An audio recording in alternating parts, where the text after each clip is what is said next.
I was amazed to discover another nearby gallery, the Artmosphere Community Arts Center in the Cleveland area of Clayton. Located on a beautiful piece of farmland started by Mandy McNulty in a historical home built in 1835 that she has turned into an amazing gallery and art studio.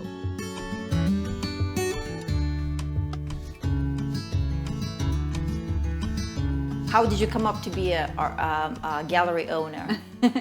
Well, our family lived in Virginia, and we always went to a little art center there, a little community art center there, and that's where we spent a lot of time. And then we moved here, and we looked around, where are we gonna go, where are we gonna go? And we just didn't find what we were looking for. So I just had this drive to make it happen. I was like, well, maybe I'll create it. And I just wanted to incorporate the arts and the community, make that bridge, provide a place for artists to sell, to have a beautiful space, a place for classes and education and music. And, wow. And then the grounds are beautiful with their gardens, so it just with nature, it all interacted and just was meant to be. And this house is very historical. How old is this place? It was built in 1835. It's the second oldest house in the county. Wow. So that's pretty neat. Historical heritage. Yeah, and it has a lot of the original architecture, and the floors and the trim has all been preserved.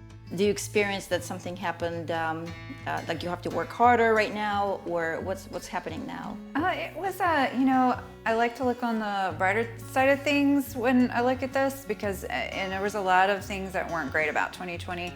And one of the things is we made it through our first year of being open. And then 4 months after our year anniversary, we were shut down. So that was a big hit, to the business. But I gained a lot of perspective. During 2020, I think a lot of people gained perspective and realized that there's a little bit more to life. They spend a lot more time at home doing things they love, and art was one of the things that some people really were able to lean on. I know a lot of artists that have put out a lot or created a lot of art in 2020 and came to me and were like, I have so much art, can you take some of it? And we do an outdoor vendor market I started up because people needed to have a safe space, the artists need to get out. So in the fall, I thought, well, how about this? I have 4 acres here, let's do a vendor market where the artists can come and people, the community can come and get out of the house and experience in a safe way because it's outdoors. What's your thoughts behind this? Like, to support our galleries and artists, what do you think people can do? What would you say?